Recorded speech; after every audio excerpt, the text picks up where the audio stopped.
Okay, before you all leave for lunch, it's not lunchtime yet. First of all, bigger priority than anything, my name is Tom Red. I'm very excited about being here today. Are you all doing well at the show? Great. After Frank did that with the singing, I thought, why don't I just sing the intro? Would that be great? Yeah, forget it. No. A lot of supporters out there. My name is Tom Red. I'm from SAP and part of the team that is very involved with supporting the Lundgren Center and supporting the GRC event itself and the overall university and the dedication they have to focusing on family, focusing on and on the retail business, that whole element together. So our next speaker, I've been given notes, but it just says on here, do not talk long. So. Not that I talk long, it's just sometimes I get involved. So real quick, I just want to say our next speaker, I'm pretty excited about introducing our next speaker, Paula Rosenblum.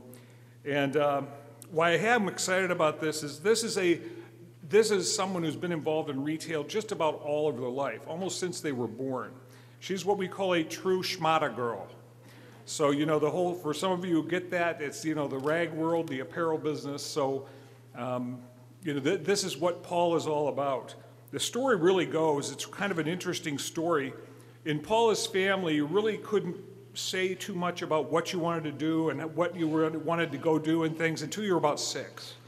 So the story goes that when Paula turned 6, she turned around and said to her dad, I want to go with you on these weekly trips. And that is it. It's kind of Paula's personality. So she told him that, and then the whole thing was like, you know, well, what were these trips? Well, he was off every week, you know, into the market, into the retail market, and into the garment district in New York City every week. And this is where her life started. And from there, Paula has moved on through that, of course, through all of her education and her expertise in high tech, in the overall business world. She's also been involved in some of the most exciting events ever, merchandise planning, when store planning met location planning, very exciting things, way back at Moore's Shoe, I don't know how many years ago. But anyway, that's been Paula. She's been an advisor through all of these things, through the industry, and is now the managing partner at RSR. And she's not working. Her whole area of what she's focused on as a hobby is traveling through Miami and taking photographs of all the different types of unique art that is on the walls and on the streets in Miami. So that's a little bit about Paula. I'm going to cut it a little shorter than that and introduce our official University of Arizona schmata girl, Paula Rosenblum.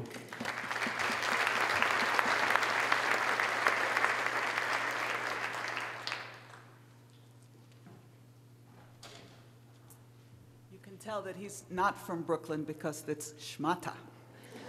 Okay, so this morning we've heard from some really good retailers, and we know they're good because they talk the customer service talk, and the evidence comes out in their results that they're obviously walking that walk. But we also all know, I think, that not all retailers are quite like that, because not only might we be retailers, but we shop.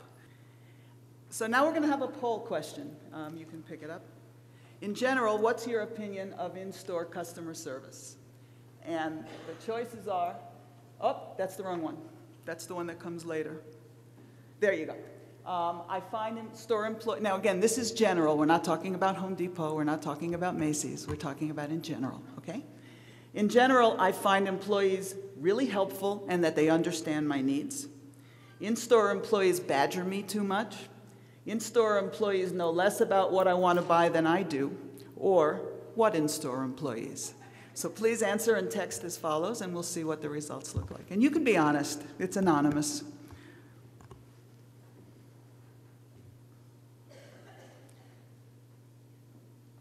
So depending on your answer, okay, there you go.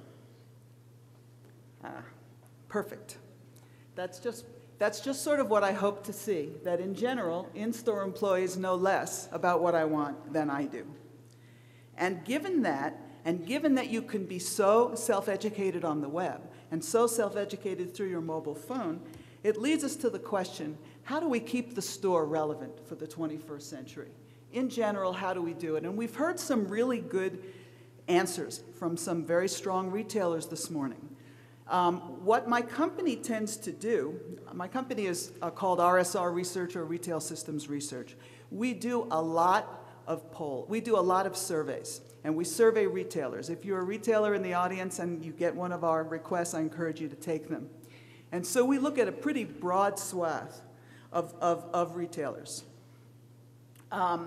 Our research products, what comes out the other side, is always free. So you can go to our website, whether you're a student, a vendor, a retailer, or just an interested party, and download any of our work for free. Really important to know that.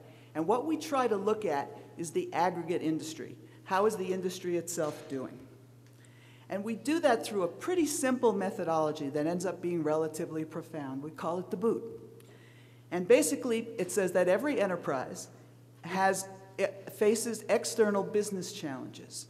And when they see those business challenges, they then try to look at the opportunities or way they can turn those lemons that are the challenges they face into lemonade or positive results. However, there are often internal challenges, or what we call organizational inhibitors, that might keep them from taking advantages of the challenges, of the opportunities they see. If they can overcome those challenges, there are technology enablers they can then use to support taking advantage of those opportunities. And what's really interesting about this simple model is that if you cross-tabulate it with retailer results, if you look at retail winners, who we simply classify as those whose year-over-year comp store sales outperform inflation, we find that it's a very unusual world, because they don't just happen to sell more stuff, but we find that the selling of more stuff is actually an outcome. And it's an outcome of a whole different set of thought processes, more often than not, and tactics, and things that they do to take advantage of how they work that model, their perception of the world around them. So with that as a backdrop, I'm going to paint some pictures, and I think you've heard a lot of this morning, about shopper trends. We have a worldview in stores that's designed around this, meeting a worldview that's enabled by this, in an environment that looks like this, where payroll to sales ratios, the number of employees in the store as a percentage of sales, was steadily declining and now is more or less stabilizing. But where surprisingly few retailers have wireless to enable and empower their employees and store managers as they walk around. So this really can't continue, because the people who work in the store are actually at a disadvantage relative to the customers. Consumer behaviors used to be very linear, and I'm not going to belabor this point because it's been talked about this morning, but whatever they did typically was across a single channel, and it was fairly orderly. So in the beginning, they would investigate in stores, they would then select, pay for, and take delivery, all in one channel. Then as they moved to the web, it was still that same sort of orderly process. What we've got to now is this very chaotic environment of relatively unpredictable paths to purchase. And that's why some of the analysts in the industry came up with the term omni-channel. I actually like integrated retailing as well, because it's become really chaotic. And you really can no longer be assumed that shopping begins and ends at the store, because it starts pretty simple, then it gets a little more complicated because you have a physical offer, then it gets a little more complicated because you're using a digital offer, and all of a sudden you've got mobile, and then it just becomes completely chaotic and very hard to predict. And customers are assembling their own paths to purchase and their own ways of doing things. And they're going to create their own content, they're going to look at their friends' content, they're going to go above the retailer to the brands themselves, they're going to maybe look in stores, they're going to go to websites, they're going to use the tablet. They have their own ways of assembling content. So when you look at this picture, and you think back to that video I just showed you before, it leads to an inevitable question. In the world of price transparency, extreme competition, what remains a pretty uncertain economy, and heightened consumer expectations, what's the future of the store? can it still remain relevant in the 21st century in general? And funnily enough, we do a benchmark every year on the state of the store, and we ask retailers, like those of you in the audience, for their thoughts on these matters. This is a report we did last year. It came out, I think, in June, and we're going to bring out another one shortly. So our top-line findings are pretty straightforward. We've all heard this morning. I think we all know the store has to evolve. We have no choice. Whoops, sorry. I don't know how to go back. Okay. In any case, there are some, we know that the store has to evolve. We know that the educated employees are key. The story that Frank told about Home Depot is not small, it's huge. The story that Mr. Lundgren told about Macy's, and we've heard about Macy's, is not small, it's huge. Employees are key, it's the only difference. You think about the effort that a consumer has to make to get to a store. You gotta get in your car, spend $4 or whatever the number is for gas, find a place to park, wander your way into the store, especially if it's a mall. I live near the Aventura Mall, which is some level of Dante's Inferno, I'm not sure which. I mean, once I'm in there, it's okay, but just getting through the people is really overwhelming, actually. So in any case, we surveyed our retailers. In general, I think it was 86 of them, and about 67% were US-based, although obviously they all sell across the world. And we asked them what their top 3 uses of in-store technology were. And number 1 is always to maintain and improve the customer experience. Number 1. And then second, and this year this is becoming even more important, particularly among retail winners, to make employees smarter and better informed. And the conclusion we drew last year was that a poorly educated employee is worse than none at all. You think about the lady in the King Burger. She was not useful to King Burger's reputation whatsoever. In fact, it would have been better if we had like an old automat where the guy just went and opened up the thing and picked out his food, because she was really a problem. The value that we have today that's different than we had 40 years ago or 30 years ago is that we can help use technology to support educating. I know that you can take your employees off-site, but the world changes all the time. And so there has to be a way to give knowledge to those employees on-site, on the job, or at least on their break, so that they continue to be better performed. And we can see that retailers have been pretty active, and you can see a significant change last year in adding technology-enabled touch points for their employees in the store. And we can also see that there's a big shift in adding mobile technologies to get the store manager out of the back room. We did to stores in the 2000s what we did to buyers in the late 20th century.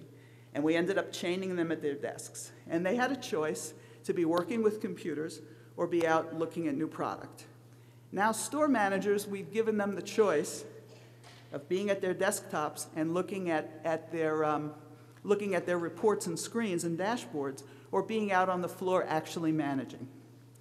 The value of mobile touch points for store managers is it actually helps the store manager do both, be out and active and also be educated. So what are the business challenges? I'm going to take a run through the boot. First of all, perennial retail challenge, and you'll see how do we improve customer service while holding the line on costs. The economy remains uncertain. I think we're in a temporary lull, but when sovereign nations are starting to default on their debt, not as an act of war, but as an act of helplessness, things are really different. And so that remains uncertain. And it's particularly challenging to those who've been underperforming, because they start to get afraid to make investments. It becomes a real challenge. Retail winners, on the other hand, those whose sales have improved, have the luxury of focusing directly on the customer. And so they continue to invest. We always worry about laggards because without continued investment, we're afraid they're on this downward spiral where things just get worse and worse and worse. Because you can't just, I mean, Home Depot was really kind of lucky in a way. They were able to pull back and put money back into the stores in a way that didn't affect their earnings. And the customers came.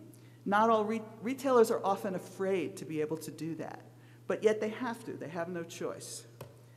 Here you can see clearly that winners are much more focused on the customer, and laggards are absolutely obsessed on uncertain economic conditions.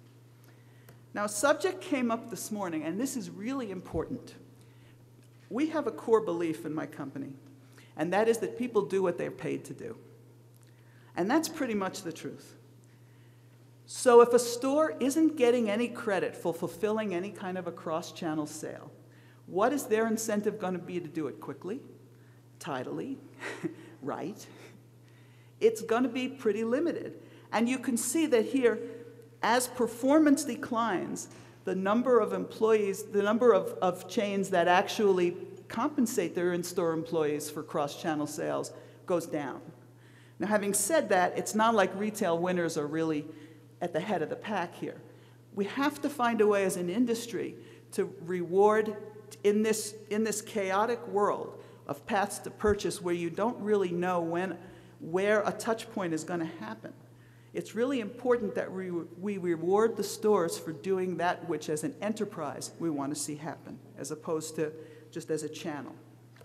It's really important. So what are the opportunities that our retail respondents saw? Again, this isn't my thought. This is what our retailers tell us. Clearly, we know shopping has to become more convenient. Clearly, we have to provide stores with the ability to locate and ship merchandise from other parts of the company. We heard that talked about this morning from Macy's. We finally have seen stores getting religion, retailers getting religion around mobile interaction with consumers. It's taken a while, but we're getting there. And you'll see the data is pretty powerful. You can see that now smartphones are perceived as being valuable, not just in driving traffic to the store, but you can actually use it as an opportunity. A lot of people talk about showrooming, and it's been used as an excuse by more than one vendor for poor performance. I mean, more than one retailer for poor performance. I got to tell you, I think that's a bit of a red herring. If you can engage the customer, if you can create an environment in which the customer is engaged, intrigued, and interested, they're not as price sensitive as we think they are. I mean, nobody wants to feel like an idiot. Nobody wants to overpay by double. But certainly, they want to be engaged. And convenience, which means I'm standing here, the product's in front of me, I'll pay a couple extra shekels, it's okay. I mean, certainly that's the kind of energy that we want to create. And showrooming in this race to the bottom, I think, is really the last resort of someone with a losing strategy. And so I really strongly recommend that we not think that way, that we think about, as Mr. Blake said, customer engagement. So what are the organizational inhibitors? What might keep this from happening? Certainly, persistent economic uncertainty is deterring investment. There remains a disconnect in many companies between store management, store operations, and the field. There's a positive sign, which is that everyone always wishes, seems, that things will get simpler again. And finally, it appears that retailers are recognizing it's not going to get simpler. It is chaotic, it's not straightforward, and they have to change it. And evidence is overwhelming that change only happens when you get visionary leaders who drive that change. You can't bring it from the bottom up. It has to come from the top down. And as I said before, those who don't have wireless that's appropriately fast enough in the stores for both their employees and their customers are at a disadvantage. So here you can see the top three, again, this is the data behind it, top three organizational inhibitors. Capital is always an issue because the store multiplier makes it really hard. If it's going to cost you $1,000 in one store and you have 1,000 stores, you've magically hit a big number. But as I mentioned before, you can see on the bottom that we have a positive sign, which is that retailers recognize they can't go back to simpler times. And again, as I said, senior management has to drive the change. So what are the technology enablers? We saw some significant shifts last year, and this year as well, in the technologies that hold retailers' interest. The perceived value of different store technologies continues to shift and change. Bread and butter applications like modern point of sale, in-store rewards, and coupons remain important, but to a large extent, the point of sale refresh cycle is over We think there might be something interesting coming down the road where there's a convergence of the e-commerce applications and the point of sale. But for the meanwhile, laggards seem to be the ones who are still catching up to the last round of refresh. Everyone sees a lot of value in these cross-channel, integrated channel, omni-channel initiatives, for sure. And retail winners are certainly more apt to embrace the value of newer technologies. The last piece that I think is really important, and I highlighted it before, we tend to measure everything going right to the bottom line or the top line. And so what you'll find, and I think it's in the data here, is that if comp store sales are rising and gross margin numbers are up, it must have been a good technology initiative. But those really are outcomes. And we haven't learned as an industry to reward the behaviors. I had a whole conversation with someone about this last night. How do we get to a place where we reward the behaviors, we identify key performance indicators that drive us to profitable but economic operations? It's really a challenge. Here you can see these massive shifts in perception around technologies that are valuable. Clearly, cross-channel customer and inventory synchronization have become really important. There's a lot of interest in driving information to customer-owned devices. I mean, in some ways, this is like the kingdom of heaven, right? There was a project going on in the Northeast it was in pilot for 6 years. It was putting these cart-mounted PDAs on the shopping carts, and it never got out of pilot for a long time. And one of the reasons it didn't was that even though the CPG manufacturers were willing to pay for the devices, it was the store associates who had to deal with them when they broke. And so who wants that distraction? Nobody really wants their store associates dealing with technology if they can avoid it. So in a way, these customer-owned devices are a boon to us because we get to not have to worry about them breaking. We get to not have to pay for a depot service to fix them. It's really cool. And so retailers are starting to recognize that, it seems, at least from our data, that there's really a lot of value to using that customer-owned device, not as something against you, but as something that works for you. And of course, employee selling tools on the selling floor is a really invaluable, real valuable technology. The actual value last year remained pretty much bread and butter: in-store rewards and coupons and modern point-of-sale hardware and software. I can tell you that this year, the data is a bit different. And we're seeing cross-channel is becoming more and more of a powerful opportunity because it helps us conserve capital. So what did we recommend? What did it come down to? Clearly, and you've heard this morning, so I'm not telling you something you don't know, create a more personal in-store experience. Get wireless in your stores if you're a retailer. You really have to. I think the last couple of years have really taught us, don't make promises your employees can't keep. So if you say, have it your way, don't have someone like the woman at the front video. Have someone who really will give it to them their way. And ensure that the store is a part of the overall brand message, yet blending with the other channels, yet being differentiated. People really do like to talk to other people. Even though someone like me, I'm a Facebook junkie, and it's hard, and I'll order my Scotch tape online, I'm really a pretty social person. I do like to go around taking photographs of Miami and talking to people and all that stuff, and St. Croix. So people are social beings. And so there is a very strong place in the store. Tom talked about my father. Now, we lived in Brooklyn, so it's not like his buying trips were that far away, We drove to the city, basically. And my father was really interesting because he gave very personalized service to the people who came to his store. He really did.